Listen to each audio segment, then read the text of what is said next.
ACTC Myanmar တက်ရောက်နိုင်တဲ့ road design essential course အကြောင်းလေးကိုပြောပြချင်ပါတယ်။ဒီသင်တန်းလေးကတော့ကျွန်တော်တို့ဒီ Civil 3D အသုံးပြုပြီးတော့ land design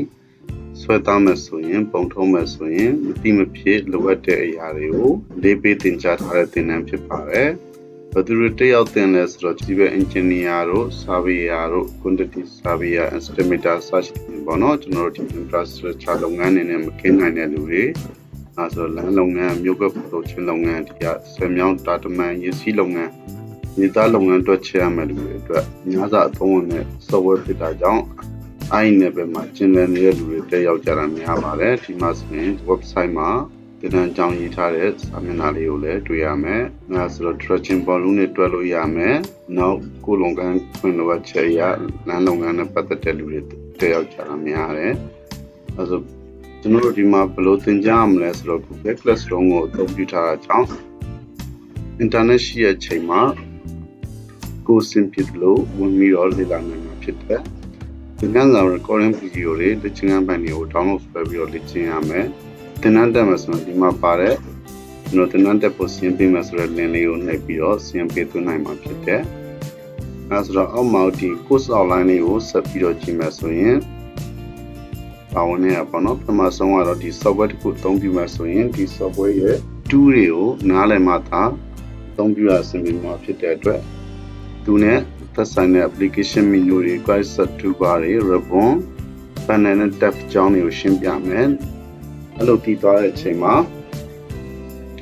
ဆက်ပြီးတော့ feed data တွေကိုထည့်သွင်းနိုင်ဖို့နောက် survey အကြောင်းကိုနားလည်သွားစေဖို့ survey database အကြောင်းနောက်ဒီ feed survey data ထည့်သွင်းတာတွေ Linework Codeset နဲ့ automatic Linework checks အသုံးပြုတဲ့ဟာတွေကိုရှင်းပြမယ်ပြီးရင်သုံးများဆုံးနည်းလမ်းဖြစ်တဲ့ point တွေ point group တွေထည့်သွင်းအသုံးပြုတဲ့ဟာ label style တွေဒါပြီးသွားရင်တော့ point ကနေပြီးတော့ကျွန်တော်ဒီ service creation လုပ်တဲ့ဟာပေါ့နော် service creation လုပ်တဲ့နည်းလမ်းတွေသူ့ရဲ့ service တန်ပြောင်းလဲအသုံးပြုတဲ့ဟာတွေ service label ထိုးတာတွေပြောပြမယ်အဲဒီနောက်ပိုင်းမှာ alignment ဆွဲသားတဲ့ဟာ alignment label ထိုးတာသူ editing လုပ်တဲ့ဟာတွေအဲဒီဟာတွေပါမယ်ပြီးရင် profile နဲ့ profile view မှာတော့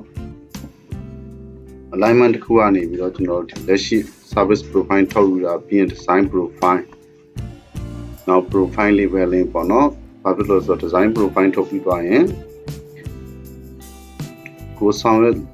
လိုတဲ့အားတွေကိုသူများနားလည်အောင်လို့ကျွန်တော်လေးပဲအညွှန်းလေးထည့်ပေးရမယ်အဲ့အတွက် profile labeling ပါမယ်နောက်ကိုလိုချင်တဲ့ land အတွက်ဆိုရင် assembly နဲ့ sub-assembly အများအပြားတော့ typical လို့ခေါ်လို့ရှိကြတယ် B60 land B60 land size တွေပေါ့နော်အဲ့အတွက် assembly finding လေးတွေပါမယ်ပြီးရင် alignment ရဲ့ profile ရဲ့ assembly ရဲ့သုံးဆွဲပြီးတော့ corridor ဖွဲ့ရမှာဖြစ်တယ်အဲ့မှာ corridor region frequency နဲ့ targeting